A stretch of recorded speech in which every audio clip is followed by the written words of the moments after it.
Bonjour à tous et merci de me rejoindre dans cette nouvelle vidéo. Tout d'abord, un petit rappel. L'épreuve de français est Coefficient 1. C'est une épreuve de 2 heures et est notée sur 20 points. Elle se divise en 3 grandes parties. La première, celle de la compréhension de texte, compte pour 7 points. C'est une série de questions portant sur un texte d'auteur. Dans cette vidéo, nous allons vous montrer comment on peut répondre aux questions sur un texte. C'est parti! Voici les étapes à suivre pour répondre efficacement aux questions posées sur un texte. D'abord, je lis le paratexte. Le paratexte correspond à toutes les informations données autour du texte. Le nom de l'auteur, ce texte d'un auteur que vous connaissez ou que vous ne connaissez pas, vient de toute façon en écho au programme de la 9e année. Le titre de l'ouvrage ou du recueil, la date d'édition de l'œuvre, mais aussi l'introduction en italique situant le passage, et les notes de vocabulaire pour expliquer des mots compliqués du texte. Pour la série de questions sur le texte, il faut lire une première fois le texte du début à la fin, puis lire attentivement les questions. En effet, les questions vont vous aider à comprendre le texte. Puis on relit encore une fois avec un crayon à la main pour souligner les éléments importants. Ce texte sur lequel on va vous poser des questions, il faut le maîtriser. Et la première chose à faire, c'est enquêter dessus en mode Sherlock Holmes. N'hésitez pas à relire jusqu'à ce que vous compreniez bien son intérêt. Préparez d'abord vos réponses au brouillon. Là, vous sortez la feuille de brouillon et vous répondez à ces 4 premières questions. La première question que vous vous posez est la question « Où ?» Où le personnage se situe? Où l'histoire se déroule? Peut-être que cette information sera clairement explicite dans le texte. Par exemple, le personnage est à Paris. Mais peut-être qu'en fait, l'auteur n'a pas voulu situer son histoire dans un lieu précis. Par exemple, dans les contes, on vous dit que c'est un pays lointain. Dans ce cas-là, vous notez cette information que le lieu de l'histoire n'est pas indiqué et vous pourrez vous en servir dans les questions. C'est pareil pour la question « Quand ». Soit le moment est explicite, ça se passe le 1er mai 2011, soit la date n'est pas indiquée. Je reprends l'exemple du conte où on vous dit « Il était une fois ». Donc, il n'y a pas de contexte temporel. C'est pareil, vous le notez et vous vous en servirez plus tard. Qui, c'est-à-dire, qui sont les personnages dans l'histoire? Qui est le narrateur? Et enfin, quoi? De quoi parle le texte? Quel est le sujet du texte? Vous rencontrerez lors de cette épreuve différents types de questions. Une question appelant une réponse vrai-faux ou qui peut être sous forme de QCM, question à choix multiples. Dans ce cas, on attendra seulement de vous la bonne réponse. On va se servir de cet extrait du concours de 2018. Monsieur Bergman était en train de m'annoncer. Je regardais Cinnamon, qui semblait toujours très sûre d'elle. Elle me répondit d'un signe de tête. Rose, qui attendait son tour, alla près d'elle. Elle était radieuse, très belle. Voici la question. Répondez par vrai ou faux, et elle est notée sur 1 point. Avant de monter sur scène, Oné Forman regarde ses camarades et elle les trouve inquiète, confiante, solidaire, nerveuse. En nous appuyant sur la phrase qui semblait toujours très sûre d'elle, nous répondrons vrai à l'affirmation confiante. Nous répondrons également vrai à l'affirmation solidaire, étant donné l'indice textuel « alla près d'elle ». En revanche, on répondra faux aux 2 autres affirmations, car rien n'indique la nervosité ou l'inquiétude des personnages du texte. On poursuit avec ce passage d'un autre concours daté de 2017. Le premier jour, Émile retient son souffle en marchant jusqu'au 4e peuplier. Les 2 jours suivants jusqu'au 5e, puis au 6e, et ainsi de suite tous les 2 jours, jusqu'à ce qu'il parvienne enfin au bout de l'allée sans respirer. Mais une fois qu'il y est arrivé, il s'évanouit. Il s'évanouit une autre fois en prenant une douche froide, après 12 lignes droites exécutées à toute vitesse. Il ne recommencera plus ses excentricités, mais tout ça l'intéresse. Il veut toujours savoir jusqu'où. Voici la question. Cochez la bonne réponse. Émile s'entraîne toujours et partout pour se faire plaisir, tester son endurance, intégrer une équipe de foot. La question est notée sur un demi-point. Nous allons cocher la réponse « tester son endurance » vu la phrase suivante. Il veut toujours savoir jusqu'où. Vous rencontrerez aussi des questions de vocabulaire, telles que retrouver dans le texte des termes ou expressions qui marquent un sentiment. Relever un champ lexical. On va s'appuyer sur cet autre extrait. Dès que mon nom fut prononcé, je me concentrai et montai sur scène. J'aurais vraiment voulu que mes parents soient là ce soir. Pas seulement dans mon cœur. À la fin, ils auraient certainement été encore plus fiers de moi. Il fallait que je me dise qu'ils étaient là.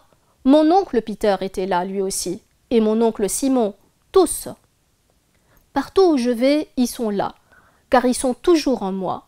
Ils font partie de moi, de ce que je suis et de qui je suis. Voici la question qui a été posée. Une fois sur scène, la narratrice éprouve plusieurs sentiments. Identifiez 2 sentiments et justifiez chacun d'eux par un indice textuel. Une question notée sur 2 points. Comment s'y prendre? Tout d'abord, vous devez vous demander quelle est la notion qu'on vous demande de travailler, c'est-à-dire l'élément que l'on vous demande de trouver. Ici, ce sont les sentiments. On vous demande donc de définir les sentiments du personnage dans le texte. Et puis, à cette première question, s'ajoute une deuxième étape. On vous demande de justifier votre réponse. Alors, justifier, cela signifie qu'il va falloir citer le texte. Dans ce texte, le personnage ressent un sentiment de tristesse et de manque. Elle éprouve aussi de la reconnaissance et de la gratitude envers les siens. Vous êtes au brouillon, vous avez trouvé les noms des sentiments et vous avez trouvé la citation qui correspond. Par exemple, l'expression « J'aurais vraiment voulu que mes parents soient là » ou encore « Ils font partie de moi, de ce que je suis, de qui je suis ». Eh bien, avec tous ces éléments, vous allez pouvoir répondre à la question.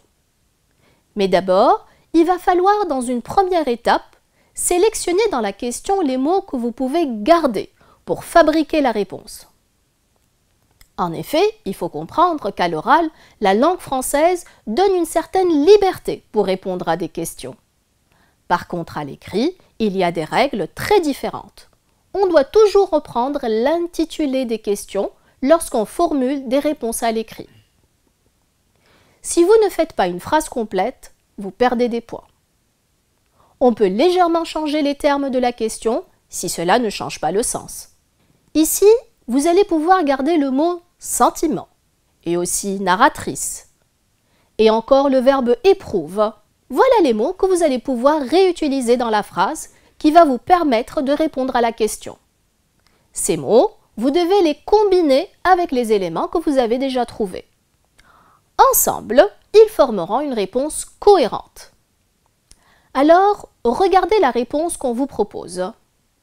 La narratrice éprouve un sentiment de tristesse, comme le prouve la citation « J'aurais vraiment voulu que mes parents soient là ce soir ». Vous voyez, la réponse se fait en 2 phrases.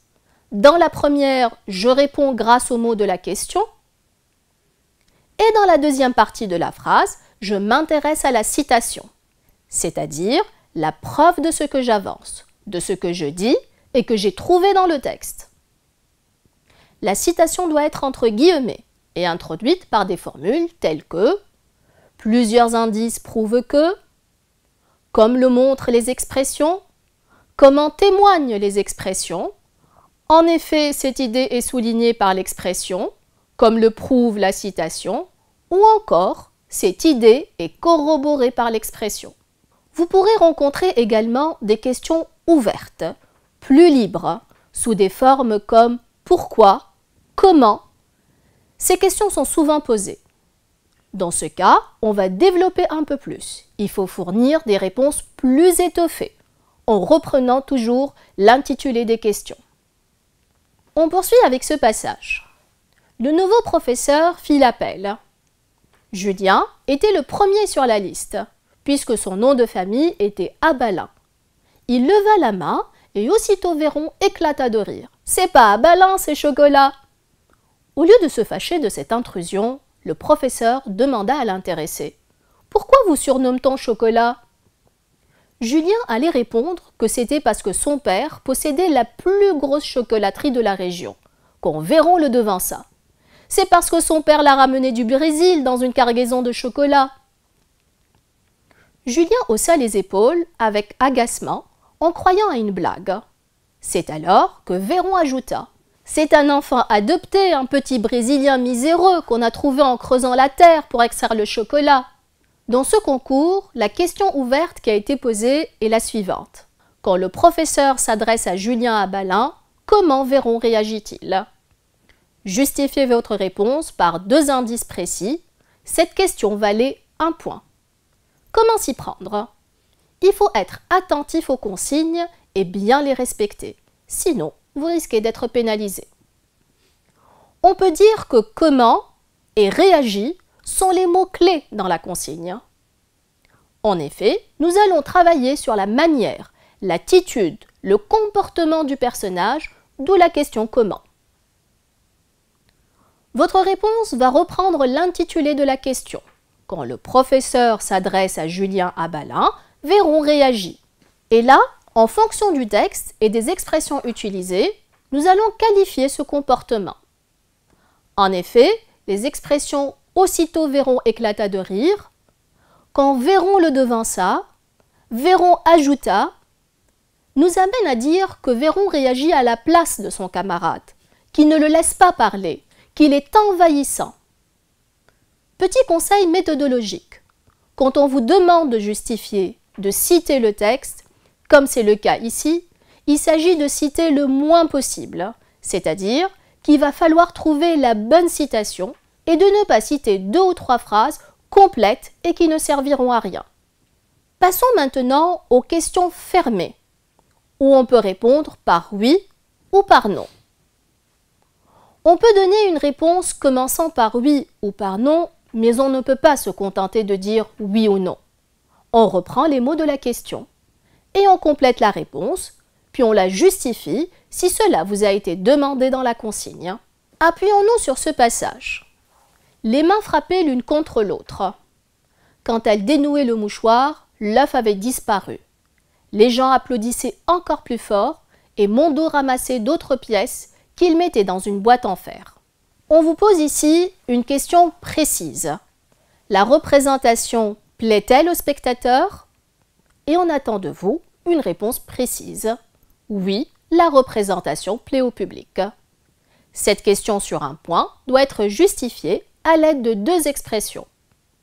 On s'appuiera sur les expressions suivantes. Les mains frappaient l'une contre l'autre et les gens applaudissaient encore plus fort pour justifier la réponse. Vous pouvez également trouver des questions partielles avec quelle. Ce type de question permet d'obtenir une nouvelle information sur un nom. Découvrons ensemble cet extrait d'un concours de la session 2013. Après avoir perdu ses parents dès son jeune âge, Tobia avait été recueilli par son grand-père qui vivait dans un vieux chalet du côté de Ragas. Bien qu'il ne mangeât pas souvent à sa faim à cette époque-là, le gamin n'était pas malheureux chez le bon vieillard. Mais un jour d'orage, la foudre tomba sur la cheminée et détruisit le chalet de fond en comble. Impuissant à arrêter l'incendie, par manque d'eau, le vieil homme, Tobia et une petite fille du voisinage qui se trouvait à garder des vaches avaient assisté hébété au ravage des flammes. Son bonheur chez son grand-père n'avait duré qu'1 an. La question partielle qui leur a été posée est la suivante. Quel événement grave a obligé Tobia à se séparer de son grand-père? Et elle est notée sur un point. Il faudra être vigilant sur ce type de questions quant aux marques du pluriel et du singulier. Ici, il s'agit d'un seul et unique événement. Penchons-nous sur le texte et repérons les mots et expressions qui nous donneront plus d'informations sur le nom événement. Nous retiendrons les expressions incendie et ravage des flammes pour dire que la maison a pris feu. et c'est ce qui a contraint l'enfant à se séparer de son aïeul. Maintenant, quelques conseils généraux. Pour réaliser au mieux cette tâche, attention toutefois, il faut répondre aux questions en rédigeant avec ses propres mots, pas de paraphrase. Ne commencez jamais vos phrases par « parce que »,« pour que »,« car »,« c'est cela ». Aucune de vos réponses ne doit se présenter sous forme de liste, ni comporter des tirets, ni symboles, ni chiffres, sauf pour les dates. Il faut tout rédiger. Attention à l'orthographe. Il faut relire votre copie avant de la rendre. Faites enfin une copie lisible, pas de rature excessive. Merci beaucoup d'avoir regardé cette vidéo et je vous dis à très bientôt.